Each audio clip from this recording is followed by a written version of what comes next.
안녕하세요. 뽕크노래고요. 오늘 죽음에 대해서 강의를 하려고 해가지고 제가 죽는 사람들을 많이 보는 직업을 가지고 있어요. 그래서 사망 진단서를 여기 모이신 여러분들 수 이상으로 한 달에 쓰는 사람입니다. 그래서 제 경험에 좀 근거해서 죽음에 대해서 이야기 드리려고 하는데요. 죽음에 대해서 얘기해서 좀 분위기가 어두울 줄 알았는데 너무 밝은 표정으로 앉아계셔서 사무실로가지고 죽음에는 잘 모르시고 오셨죠? 네. 못 오죠. 그래서 제가 죽음에 대해서 죽음을 앞둔 환자들을 많이 보고요. 가족들을 많이 경험하는데 두 부류예요. 하나는 굉장히 무관심한 부류가 있고요. 하나는 굉장히 두려워하는 부류가 있습니다. 그래서 왜 그런지 그것이 보편적으로 인간의 본성적인 감정인 건지 아니면 이 시대에 특별한 건지 한번 같이 좀 상의를 드리려고 하는데요. 오늘날 저희와 같은 감성으로 살았던 첫 세대가 있어요. 바로 에드바르드 뭉크고 1864년에 태어나서 저보다 111살이 많은데요. 문화적으로는 비슷한 세대를 살았기 때문에 뭉크의 그림을 보면서 약간 극단적일지 모르겠지만 어느 정도 공감할 수 있는 부분이 있어서 뭉크의 그림과 그 단어를 가지고 죽음에 대해서 토바본단 말은 자세히 살펴본다는 뜻이라고 어제 제가 네이버에서 봤습니다. 그래서 한번 보겠습니다.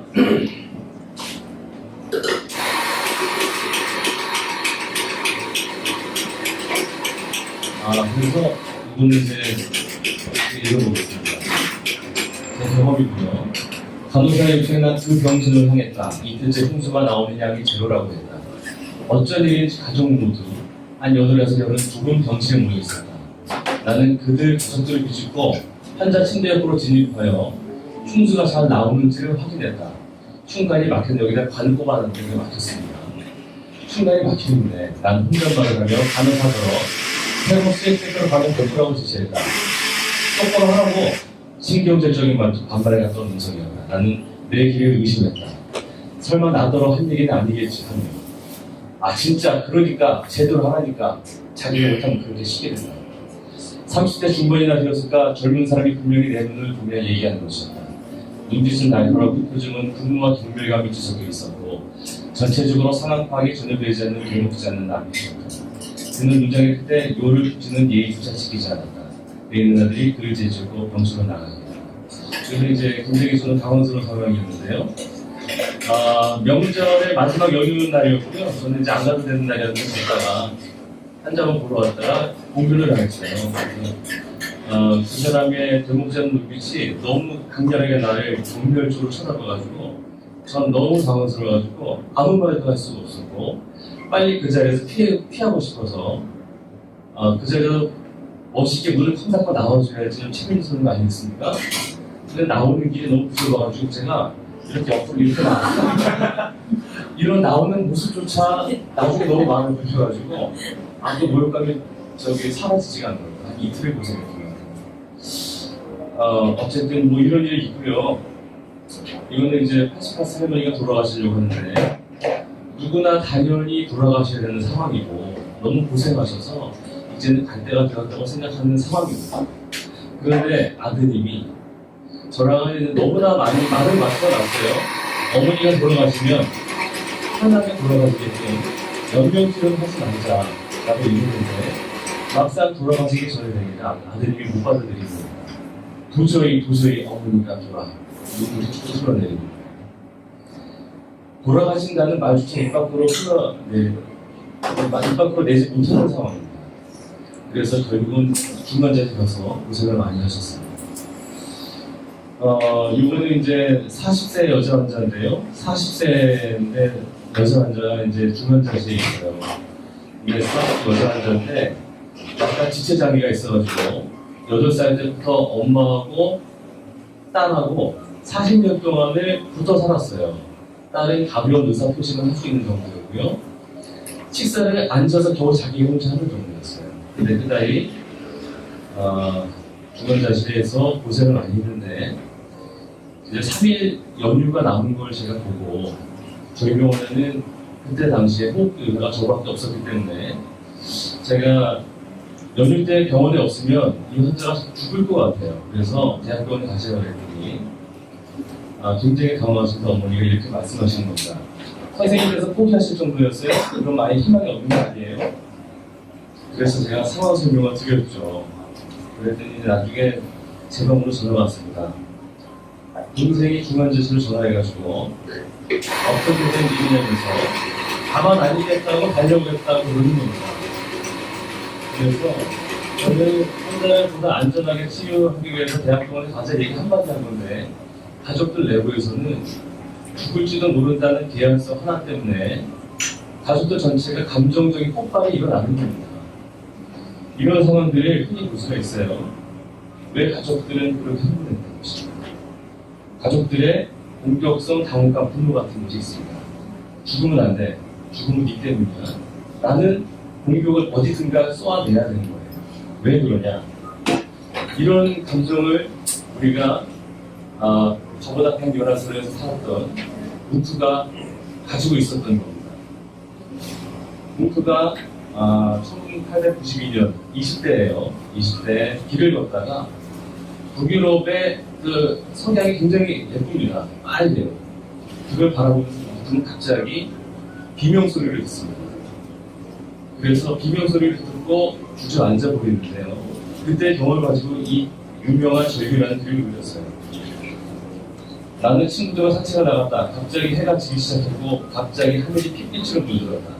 나는 죽을 것 같은 피로감에 멈춰서서 난간에 기대었다. 검푸른 현만에 마치 화연 같은 핏빛 구름이 걸려 있었다. 친구들은 계속 걸어갔고 나는 혼자서 불안에 떨며 자연을 관통하는 거대하고 끝없는 절규를 느꼈다. 절규를 들은 빨간 예쁜 조명노을, 예쁜 절규를 줬어. 그 절규는 밖에서 들려오는 것 같았지만 실제로는 뭉크의 내면에서 울부짖는 소리였던 겁니다. 그럴 만한 이유가 있습니다. 뭉크가 역시 20대 때 그리고 있는데요.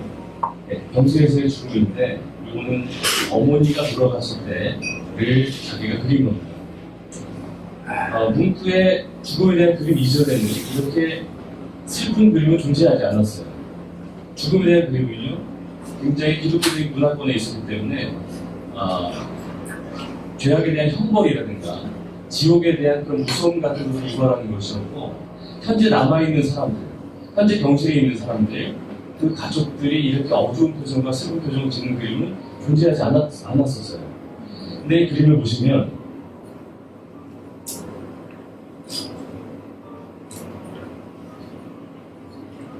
이거 포인트가 없네요, 그죠?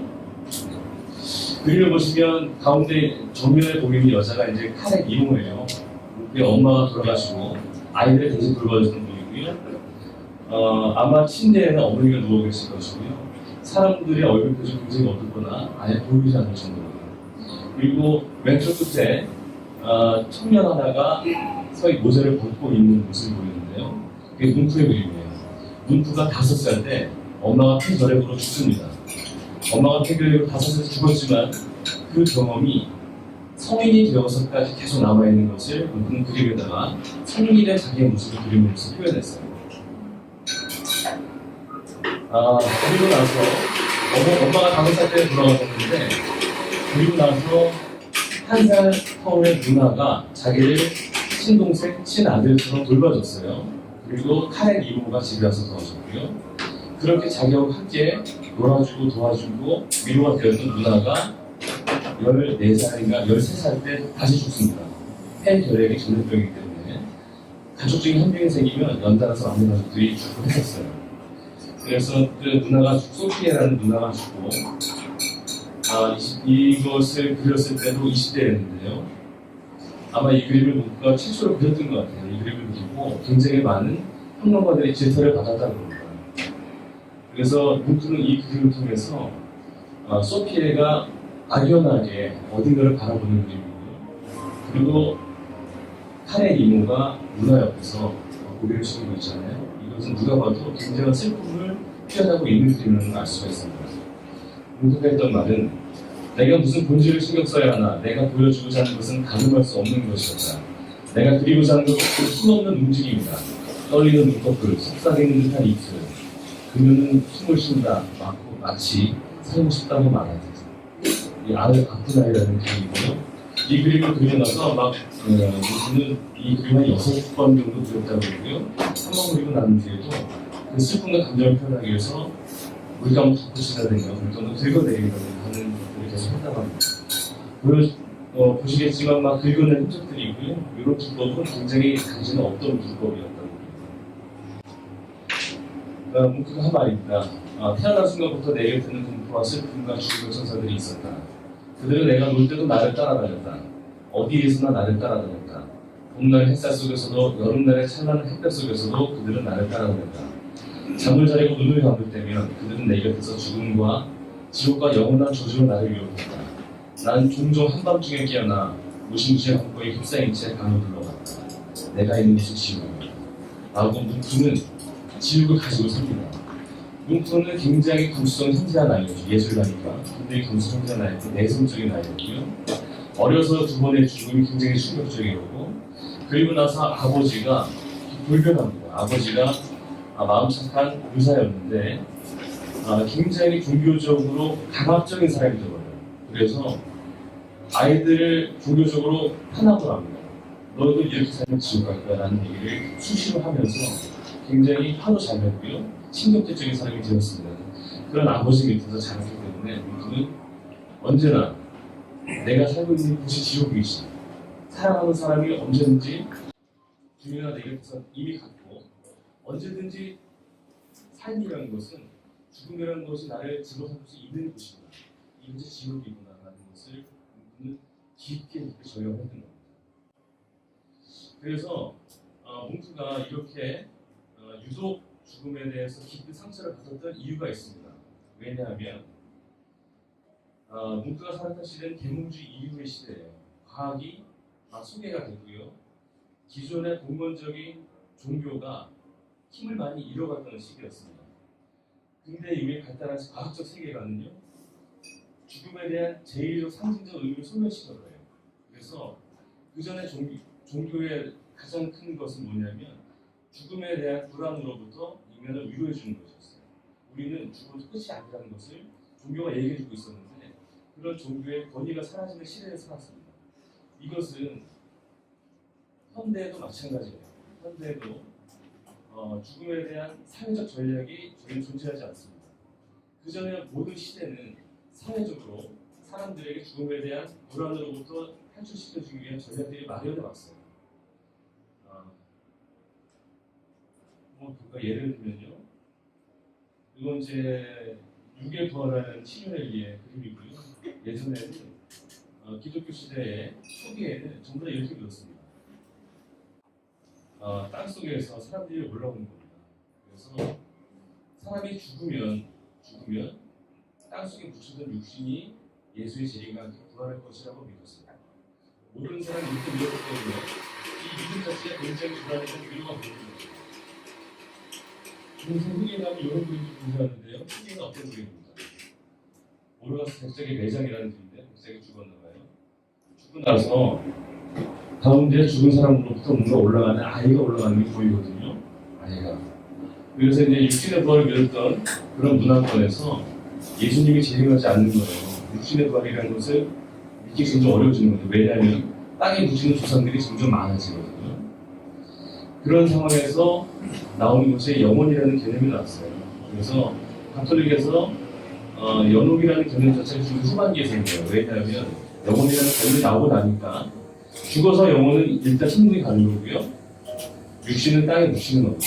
그런데 천국이라는 영혼이 다 갈 수는 없는 거 아니에요? 영혼을 어떤 중간 절차라든가 죄의 값을 정화시키는 과정들이 필요해서 영혼이라는 개념이 만들어집니다. 어쨌든 이런 개념들이 있었고요. 이것은 이제 서구에는 이런 개념들이 사람들을 위로시켰던 겁니다. 이것은 뭐죠? 제사상이죠. 제사상이죠.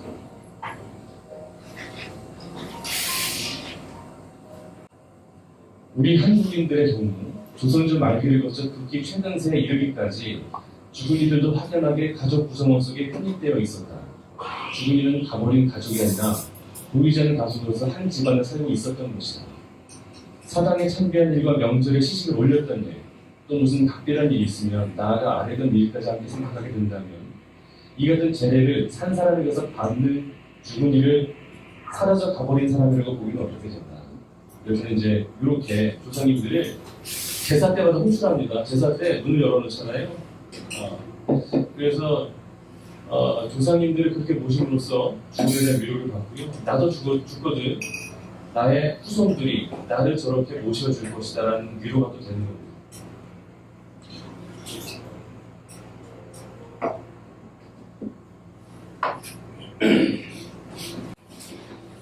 뭉크가 그런 시대에 살았습니다. 뭉크에게는요, 아버지가 종교적으로 규율했고 의존했던 종교가 자기한테는 의미가 없었던 거예요. 오히려 그런 거부감 때문에 더 멀어져 갈 수도 있을 것 같아요. 그래서 뭉크의 그림은, 뭉크의 죽음에 대한 그림은 이겁니다. 남겨진 사람들이 고통이에요. 그 이상 의미도 없다라고 생각했습니다. 죽음도 죽어가는 사람도 보이지 않는다. 거리를 둔 채 애도한 문상객들만 보일 뿐이고, 뭉크는 죽음에 직면한 사람의 완전한 무기력함을 표현했습니다. 그래서 평론가들의 아주 소대 지칭을 받았어요. 뭉크가 나중에는 이제 알코올과 신경제약으로 40대 정신병으로 9개월간 정신과 병원에 입원을 합니다. 지옥으로부터의 초상인데 자기는 지옥에 살았다는 것이죠. 이렇게 고백을 합니다. 얼굴 보세요. 지옥에 사는 사람 같죠? 알코올 중독이었어요. 이 사람이 요때 보니까 딱 제 나이 때입니다. 이러고 살았어요. 와인병에 하염없이 탁자 위에서 와인을 들이키면서 살았습니다. 그리고 이제 현대인들이 죽음을 더 두려워하는 이유가 있습니다. 뭐냐면 첫 번째는 이제 과학적 세계관이죠. 또 하나는 죽음을 맞이하는 가족 단위가 작아졌어요. 그래서 근대 이전에는 죽음을 공동체 전체가 관여했어요. 마을에 죽는 사람의 경우에는요, 마을의 어른들이 다 챙겼습니다. 그리고 그런 것들을 마을의 구성원으로서 늘 도와왔어요. 근데 지금은 죽음을 맞이하는 단위가 뭔지 아세요? 살인마죠. 마을에서 누구 한 명 죽는 것과 살인마에서 누구 한 명 죽는 것은 완전히 다릅니다. 자기 부모가 아프잖아요. 그 아들은 상담할 사람이 없어요. 옛날에는 많은 어른들이 참견했거든요. 지금 참견할 사람이 없어요. 지금은 죽음 앞에서 더 외로운 세대가 되었어요.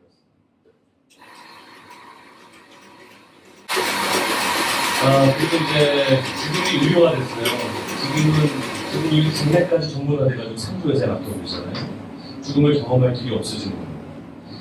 자기 가족은 경험하는데 한 달에만 보면 경험할 길이 없어요. 그래서 우리나라의 특이심은요, 사망 장소가요 20년 만에, 20년 전에는 여러분들 어렸을 때는 또는 여러분들이 태어나기 전에는 대부분 집에서 돌아가셨어요. 근데 지금은 80내지 90% 병원에서 돌아가십니다. 대부분 병원에서. 그래서 자기가 여러분 나이 때면요, 30년 전에 여러분 어른 한 세대 위의 사람들은 여러분 나이 때 누구나 죽음을 경험해요.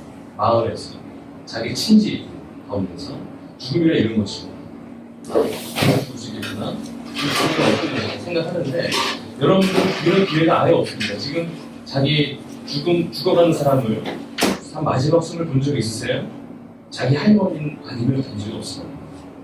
여러분들 같은 세대는 호모사피엔스 역사상 첫 번째 세대예요. 그렇습니다. 그래서 지금 우리나라가 특히 그렇습니다. 그래서 이때 1900 이제 연명 의료기술이 워낙 발달하니까 중환자실에서 돌아가신 경우가 많고요. 97년에 돌아가는 경우가 사건이라고. 제가 인턴 때는 가망이 없는 사람들을 집에 모시고 가가지고 입에 있는 호수를 빼버려가지고 거기 돌아가서 유도를 했어요. 근데 이제 그런 사람은 그 의사한테 가족들이 소송을 걸어가지고 의사가 살인 방조가 아니라 살인 비슷한 죄를 거서 징역형을 받아요. 실형을 받아서 전국의 의사가 집에 안 보내는 거야. 알죠? 왜냐면 자기 면허증 날아가는데 왜 합니까? 누가 흩어버리냐? 그때부터 한 겁이 없는 거예요. 제 경험상에. 이분은 나이가 90이에요. 그럼 집에서 돌아가시는 게 좋잖아요. 그때부터 의사를 치료 안 받아요. 왜냐면 저게 명확히 나오거든요.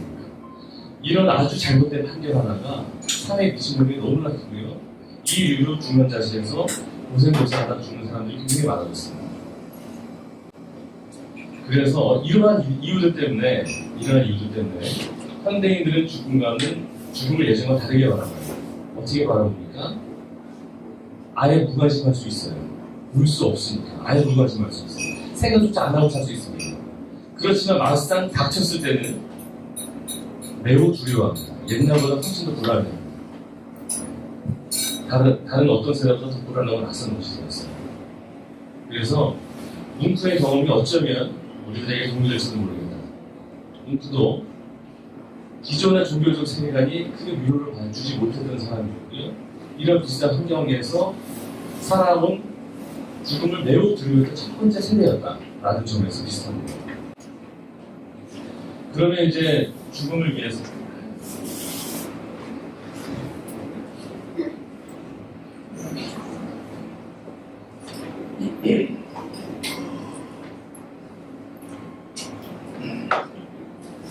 그래서 이곳은 이제 요즘은 이제 과학적 세계관을 가지고 살아갑니다. 여러분들이 어려서부터 배워왔던 모든 것들은요 과학적 세계관을 구입하는 세대예요. 그런 세계관 속에 여러분은 살고 있고 여러분 그런 문명권 안에 살고 있기 때문에 그렇다면 여러분들을 위로할 수 있는 전략이 있습니다. 그러면 과학이 얘기하는 죽음을 한번 받아보자 하는 겁니다. 그래서 죽음의 생물학적 의미를 한번 보죠. 죽는 생물과 죽지 않는 생물이 있습니다. 죽는 생물과 죽지 않는 생물의 차이. 지구상에 죽지 않는 생물도 있어요.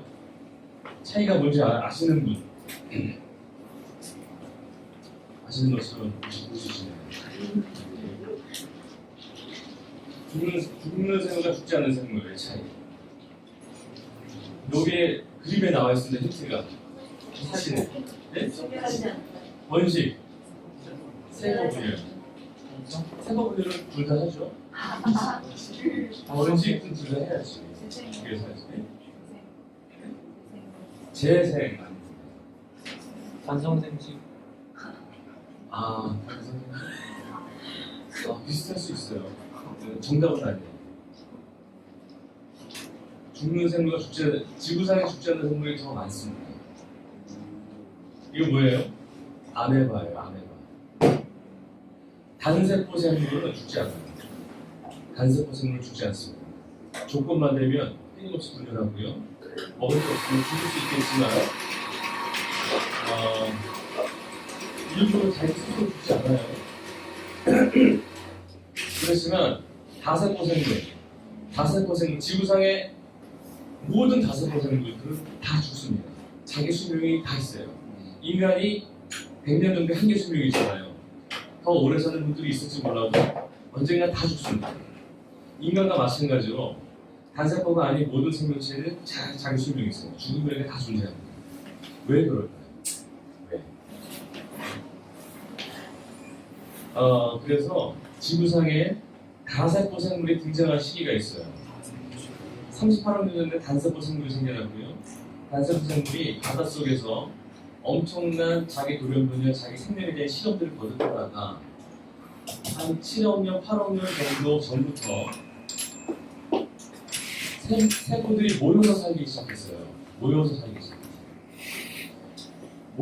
시작했을 때 그때는 지구적으로 수많은 것들이 도와줍니다. 대표적으로는 산소 농도가 증가하기 시작했고요.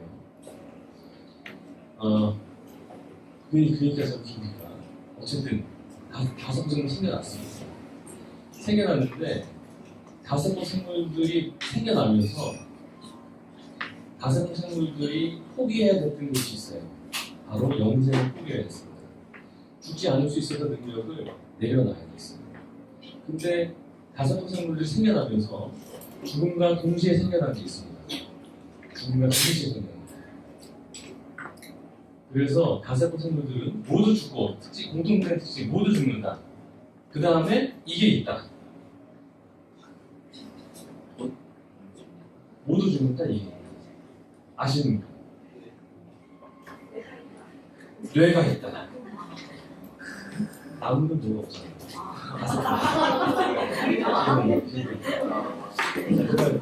모든 대답이는 좋습니다. 아사프사님들은 이게 있다. 죽음과 함께.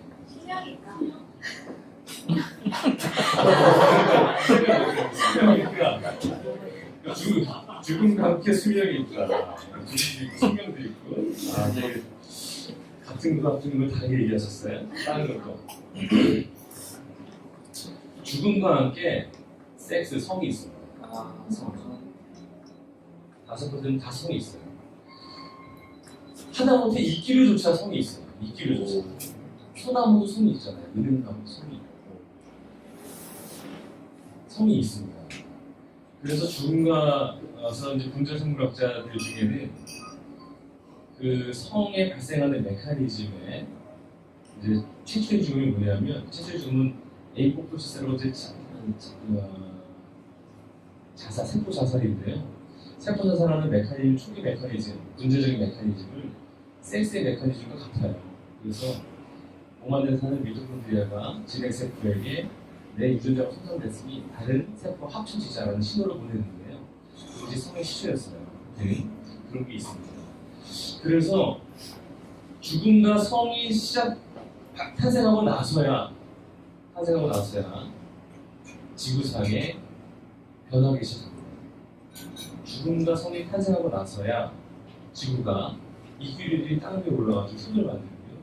흙을 바탕으로 나무들이 자라나고요. 나무들이 곤충이 올라가고 나무에서 곤충이 올라갔다가 떨어질 때 어떻게 됩니까? 날개가 생깁니다. 나무들이 어떻게 해요? 나무들이 성이 있으니까 서로 수분을 해야 되잖아요. 수분을. 처음에는 바람을 이용해서 수분을 하다가 곤충들이 날아다니니까 곤충을 이용해서 수분을 하잖아요. 곤충을 수분 하려고 하니까 꽃이 예뻐요. 지구가 화려해져요. 이러한 모든 변화들이 공과 성이 등장한 이후로 지구상에서 시작되는 거예요. 그리고 나서 38년 후인데 20억 년 동안 지구는 바위와 물밖에 존재하지 않았었는데 그 이후로 지구가 급속하게 변하게 됐습니다. 엄청나게 변화예요. 죽음과 성의 등장 이후로 이루어진 일들입니다. 그래서 다섯 생물에게 필요한 것 두 가지 죽음이 있는데요. 하나는 스스로 죽기, 다음 때 죽기. 그래서 몸집이 커졌기 때문에 저는 제 유전자를 퍼뜨리기 위해서 저는 결혼을 했잖아요. 다른 예를 드리겠습니다.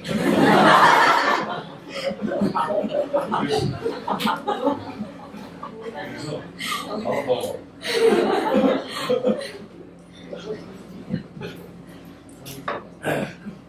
스스로 죽기는 아기가 태어날 때 뱃속에서 자라게 돼요. 손가락이 딱 나올 때 어떻게 되는지 벙어리 장갑처럼 나와서요. 벙어리 장갑처럼 이렇게 나와서 손가락 사이사이에 있는 세포들이 죽어요. 그래서 손가락이 형성이 됩니다. 우리 몸에 발생 과정에 이런 식이 굉장히 많아요. 뇌세포가 엄청나게 많이 생겼다가요. 쓰지 않는 걸 다 죽여버려요. 그래서 어렸을 때 영어를 많이 들려주면 영어 잘하잖아요. 하나도 안 들려주면 일본 사람 영어 되게 못해요. 왠지 아세요? 어려서 그 수많은 가능성 중에 영어의 알바를 내려오는 가능성을 다 안 썼기 때문에 폐하되어 버린 거예요. 그런 식으로 우리 몸의 면역세포도 마찬가지고요. 무수하게 많이 만들어냈다가 필요 없는 것들을 죽여버리는 과정을 통해서 진화 과정이 많이 생겨났었고요. 우리 몸 발생 과정에 그런 게 많습니다. 스스로 죽기는 생명체에 반드시 필요한 거고요. 다음 게 죽기가 있는데요. 제 몸에 심장, 간 다 있잖아요. 여러 사람 몸에 사람이나 동물이 있는 다세포동물은 전문적인 세포들로 분화했어요. 전문적인 세포들. 제 심장은 하루 종일 뛰어야 되고요. 간은 하루 종일 해독을 해야 돼요. 장은 하루 종일 움직여야 되고요. 전문적인 일을 세포로 분화하다 보니까 생식의 기능을 자기가 가지고 있을 수 없어요. 생식의 기능은 정소, 생식세포에게 넘겨줍니다. 생식세포에게 넘겨줘야서 자기가 전문적인 세포로 분화할 수 있었던 거예요. 그렇기 때문에 간과 심장이 존재하는 겁니다. 근데 간이 있잖아요. 간이 옛날에 나는 생식의 자유가 있어. 왜 이래? 내 유전자에는 생식할 수 있는 유전 서열이 다 있다고. 난 생식할 거야. 그럼 간이 막 생식하잖아요. 그럼 어떻게 되니까? 간암이 되는 거예요. 폐에 있는 세포가 숨을 쉬는 데만 집중하지 않고 잠깐 나 옛날에 25년 전에 혼자서 바다를 유영하면서 군을 만든 구조가 나한테 있었지 참. 그러면서 분류를 하잖아요. 그럼 폐암이 된다. 생식에 대한 모든 기능들을 다 없애버려야지 우리 몸이 유지가 된다. 그렇게 유지가 되다 보니까 간, 심장 이런 것들이 오래가지 못합니다. 생식의 기능을 잃어버린 전문적인 장기들이 오래가지 않고 언젠가는 기능을 잃어버립니다. 그래서 다세포생물이 죽음이 있는 것 같습니다. 어쨌든요, 전체를 위해서 제가 해준 얘기입니다. 그래서 성과 죽음이 있었다. 성과 죽음이 있었기 때문에 우리의 모든 것이 가능한 거고요. 인간의 문화와 이 찬란한 예술 다 죽음이 있었기 때문에 가능했던 겁니다. 이게 죽음의 의미입니다. 죽음은 의미가 있을까? 그렇다, 의미가 있다. 죽음 없는 성은 단세포 해주류와 균류를 만든다. 죽어야 체세포를 가진 성은 다른 진행생물을 만든다. 죽음은 나무 조개새 메뚜기가 되기 위해 치는 대가이다. 죽음은 인간이 의식을 갖기 위해 치는 대가이며 그 모든 인간의 인식과 그 모든 사랑을 의식하기 위해 치는 대가이다. 나의 육체적 삶은 다가오는 나의 죽음이 만든 경이로운 창조다. 이거는 생물학자가 되겠습니다. 죽음의 첫 번째 의미는 죽음은 다세포생물의 삶의 가능성이고 필요성입니다. 죽음이 있을 때는 모든 것이 가능했던 겁니다. 삶이 먼저 있고 어쩔 수 없이 죽음이 나중에 오는 것이 아니고 죽음이 먼저 있었기 때문에 삶 자체가 가능했다는 것입니다. 이것이 생물학적인 의미. 죽음을 찾는다. 누가 덧없이 말하는가. 죽음은 공포이며 슬픔이라고. 죽음은 생의 종말이며 삶의 끝이라고 말하지 마시오. 죽음은 가장 진지한 삶의 표현, 가장 견고한 삶의 완성인 것이에요. 이걸 찾는다고 했습니다. 그리고 이제 죽음의 두 번째 의미는요, 순환이라는 측면이에요. 순환이라는 측면에서 죽음은 삶의 영속식인데, 우리 탄소 순환 얘기 들어봤잖아요. 탄소가 계속 돌잖아, 자연계에. 우리 몸은 모든 생명체는 탄소화물로 구성되어 있어요. 나를 이루는 유전자, 심지어는 머리카락, 이빨조차도 다 탄소화물입니다. 탄소화물을 어떻게 결합하냐에 따라 내 내부 장기가 다 된 거예요. 근데 탄소화물이 지구상에 그렇게 많지 않아요. 지구상에 가장 많은 거는 돌멩이에요. 근데 여러분들 쌀이 많다고 해서 탄수화물 되게 많은 거 같죠? 그렇지 않아요. 다 많지 않은 영역이 굉장히 의도로 순환하기 때문에 있는 거예요. 그래서 여러분들의 몸은 언젠가 과거에 다른 생명체의 몸이었어요. 다른 생명체가 죽었기 때문에 그 시체에 있던 탄수화물이 돌다가 여러분의 몸을 이룬 겁니다. 그래서 순환이라는 측면에서 죽음은 삶을 영속시킨다라는 거죠. 그래서 아기들은 우리를 되찾으려고 한단다. 아기들은 귀엽고 안아주고 달콤하고 우리가 사라지기를 바라는 존재이다. 농담 삼아서 이런 거예요. 그래서 이제 캐너린 노타라는 분이 자궁 내막암으로 한 10년 전에 죽었어요. 근데 죽기 전에 시애틀 타임즈에다가 자기 죽음을 미리 얘기가 나서 두고 자기가 먼저 글을 썼어요. 그리고 근데 이제 그때 써놓은 글이 되게 인상 깊어가지고 제가 죄송한데 한글로 쓸 수도 있었는데 영어가 몇 개인지 들어야지 있어. 그래서 나는 사인이라는 선물을 받았고 그것을 다시 돌려주려고 합니다. 얼마나 멋있습니까? 받았으니 돌려주고 멋있습니다. 근데 이제 뭉프가 진짜 뭉프는 빨리 죽을 수밖에 없도록 양육되었어요. 뭉프의 성격과 감수성은요, 뭉프가 어려서 받은 충격 불안으로부터 도망갈 수 없는 것이었습니다. 그런데 뭉프는 80살 생애까지 쉬었어요. 그 가운데 뭉프가 치열하게 극복하기 위해서 성찰하고 했던 것은 그림이었고요. 그림을 통해서 계속 죽음에 대한 불안을 드러냈습니다. 근데 뭉프가 나중에는 이것들로 인해서 자기 머리에 강아지를 당기거나 자기 귀를 잘라내거나 약물 중독으로 물론 일시적으로 알코올 중독이 있었지만 이겨내서 밝은 삶을 살지 않았지만 이겨내고 근근히 살 수 있었던 것은 아주 치열한 내적인 성찰이 있었기 때문입니다. 그래서 그 성찰을 뭉프의 그림을 통해서 볼 수 있는데 뭉프는 이렇게 얘기합니다. 뭉프는 종교가 위로가 되어주지 못하는 근대인이었습니다. 그림에 보면 나무가 자라고 있고요. 나무가 자라고 있고요. 바닥에 보니까 해골이 누워있죠. 나무가 죽은 사람의 상처에서 양도 빨아먹고 자라는 겁니다. 그리고 나무의 양옆으로 젊은 남녀가 나체로 서 있습니다. 사람이 편합니다. 죽음이 그냥 끝이 아니겠구나라는 생각을 문구는 수단이라는 생각. 죽어서 의미가 있다. 내 위로 나무들이 자라는지 라는 생각을 문구들이 했던 겁니다. 문구는 이것은 죽음을 두려워했던 사람이 그렸던 그림 같지가 않죠. 왜냐하면 소녀와 죽음이라는 그림인데 죽음과 소녀가 죽음을 끌어안고 있어요. 여기서 적극적인 역할을 하는 사람은 소녀입니다. 그래서 죽음을 끌어안고 있고요.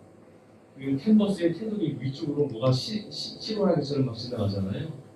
그쪽 위에 오른쪽으로 내려갑니다. 그리고 바닥에는 뭐가 아기가 나오죠. 그게 정액이에요, 정액. 그래서 사랑과 죽음이 서로 끌어안아야 새로운 생명이 나타납니다. 삶과 삶의 반복적인 수단, 그럼으로써 새로운 생이 이어지는 것은 삶이 죽음을 만나기 때문에 가능했다는 생각을 문구가 하는 겁니다.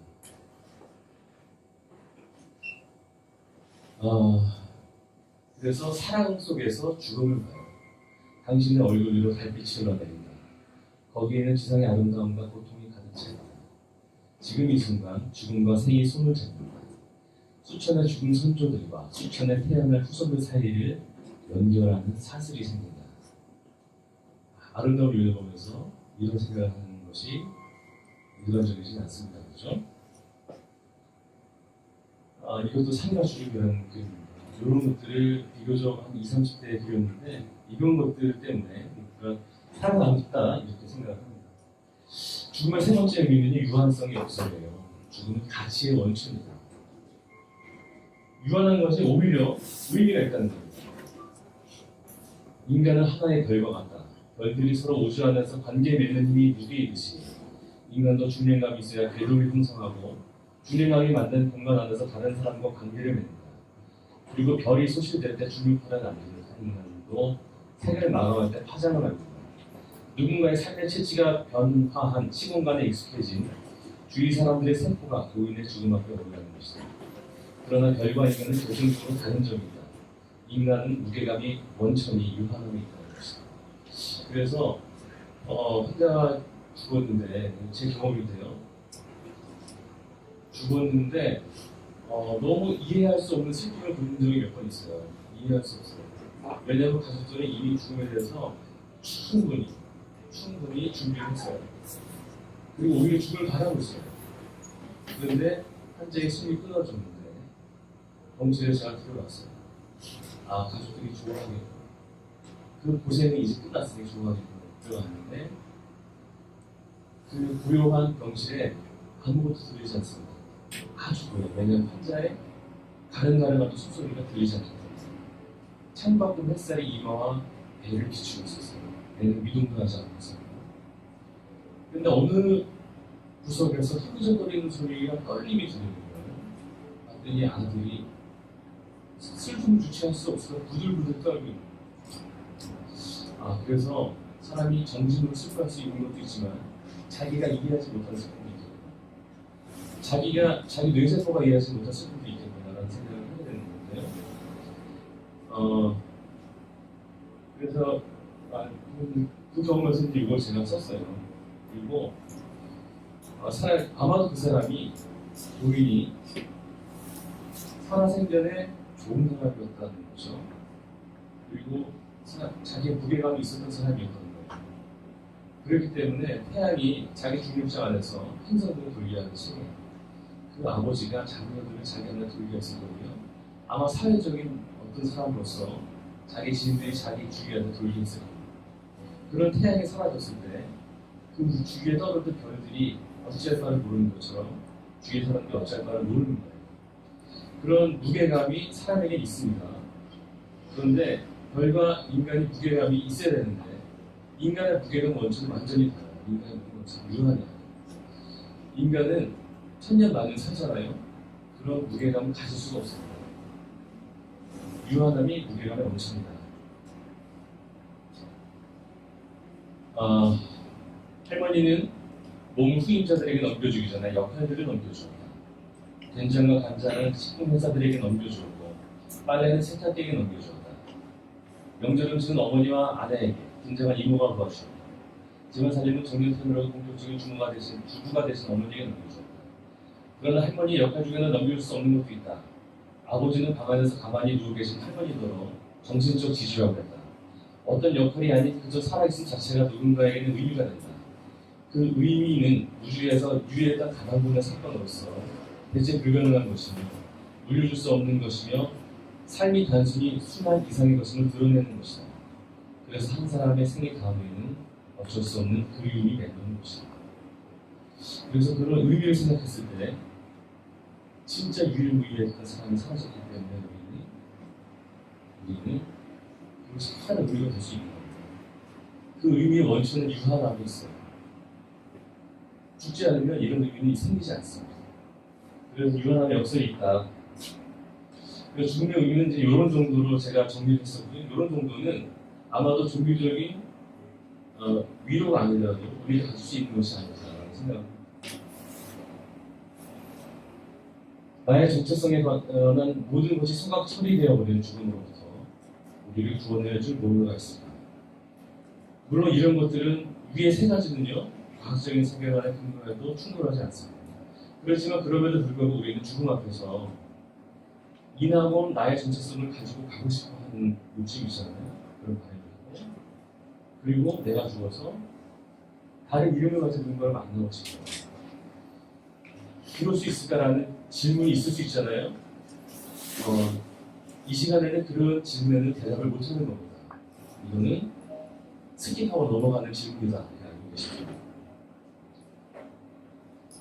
그래서 문프가 죽기 전에 1940년이니까 죽기 전에 4년 전이에요. 시계와 침대 사이라는 그림을 그렸습니다. 그림의 전면에는 문프라고 보이는 노인이 서 있습니다. 눈이 편하고요. 팔다리가 기운이 없어 보이고 옷은 충들어져가지고 의욕을 많이 잃어버린 분 같습니다. 오른쪽에 시계가 서 있고요. 왼쪽에 침대가 서 있는데 왼쪽에 시계, 오른쪽에 침대가 서 있는데 시계는 현재를 나타내는 것이고요. 침대는 문프가 이제 곧 돌아갈 죽음의 현장이 되는 겁니다. 마치 시계는 문프의 키만큼 서 있어서 관처럼 생겼어요. 그리고 이 화가의 배경에는 노란색 아틀리에가 있고요. 거장의 그림들이 걸려 있습니다. 문프가 평생 자기의 작품들을 주도하고 서 있고요. 뒤로 돌아갈 생각은 없을 거예요. 이것은 문프가 말년에 자기를 정직하게, 자기의 죽음을 정직하게 바라보고 있었다, 수용하고 있었다는 것을 나타내주는 그림이고요. 이 그림이 젊은 날에 자기 누이의 죽음과 어머니의 죽음과 핏빛 소리가 들리는 하늘을 그렸던 화가라는 것은 믿기 어렵습니다. 그렇지만 이 커다란 변화가 한 사람은 내면에서 일어나는 거예요. 이것이 인간의 자유로운 정신이 아닐까라고 생각을 듭니다. 그래서 문프처럼 죽음을 정직하게 받아들일 때, 정직하게 받아들인 사람을 병원에서 가끔 봅니다.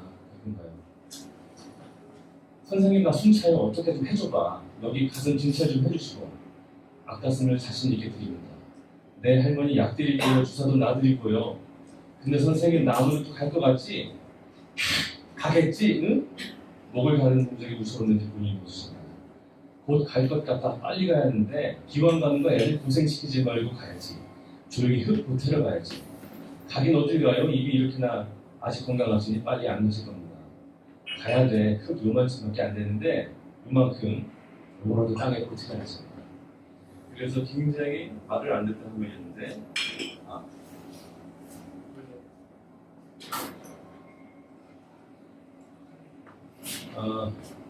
이 할머니가 이제 결국은 연명치료 같은 아무것도 안 하고 갔어요. 덩치가 올라가 보니까 아주 편한 표정으로 누워 있었습니다. 그리고 자기 유언이 화장을 해서 군산 앞바다에 뿌려달라는 유언을 남긴 것이었어요. 그래서 참 자기답게 가셨다. 죽기 이틀 전까지 저랑 농담을 하시는 거예요. 죽음이 전혀 두렵지 않았다는 거고요. 두렵지 않았기 때문에 이렇게 농담을 할 수 있을 거예요. 그래서 죽음을 신뢰하는 사람, 죽음을 믿는 사람, 죽음이 나의 적이 아니라고 생각하는 사람은 마지막에 삶의 모습이 달라요. 죽음이 무서운 사람, 죽음이 삶의 대척점에 있다고 생각하는 사람은 어떻게든 그것을 피해보려다가 죽음을 맞이하기 때문에 삶 자체도 나중에 괴롭습니다. 그래서 죽음에 대한 관념 자체가 삶의 모양을 정한다는 것을 병원에서 보게 돼요. 얼마 전 아침 회식 때였다. 여전히 고개를 푹 떨린 채 앉아 계신 할머니에게 이것저것 여쭈어왔다. 밤에는 잘 주무셨는지, 발이 더 아프시지는 않으신지, 숨소리가 거칠어지진 않았는지, 청진을 하려고 할머니와 눈을 마주쳤는데 할머니가 뭐라고 말씀하셨다. 그 정도 성량이면 모기와도 겨룰 수 있을 것이다. 알아들을 수가 없어 몇 번이고 다신 거다. 할머니는 좀 답답해지셨는지 손가락을 어렵사리 들어 무언가를 가리키며 사리걸다에 얘기하셨다. 저걸 사주고 싶어. 손가락을 따라가자 피자 광고가 나오는 이유는 TV를 확인할 수 있습니다. 그래서 할머니가 숨이 차가지고 눕지도 못하고 앉은 채 한 2주를 지났어요. 이제 빨리 죽어야 돼요. 그리고 이제 무릎에서는 혈액순환이 안 되니까 상처가 나는데 그게 현재 아무리 잘하는데 괴사가 돼가지고 너무 아파요. 그 손가락을 맨날 무릎을 가리키고 어떻게 하려고 얘기하시는 거예요. 근데 할머니가 뭔가 얘기하길래 TV를 보면서 의사하고 간호사한테 정말 해주고 싶다고 얼마나 예쁩니까? 그래서 우리가 경지에서 그 죽음의 그림자가 드리운 경지에서 깔깔 웃었어요. 그리고 나서 제가 다음날 할머니에게 귀에다 대고 크게 얘기했습니다. 할머니 어제 피자 사 먹었습니다. 얘기했더니 할머니가 죽기 전 마지막 한마디를 제게 남겼어요. 뭐라고 남겼어요? 죽기 전 마지막 맛있냐? 얼마요? 얼마요? 얼마나 비싸. 돈 뜬 애가 비싸. 돈 줘야지. 라는 말씀을 하시고 돌아가셨습니다. 할머니가 죽음이 두려웠다면 절대 이런 걸 못합니다.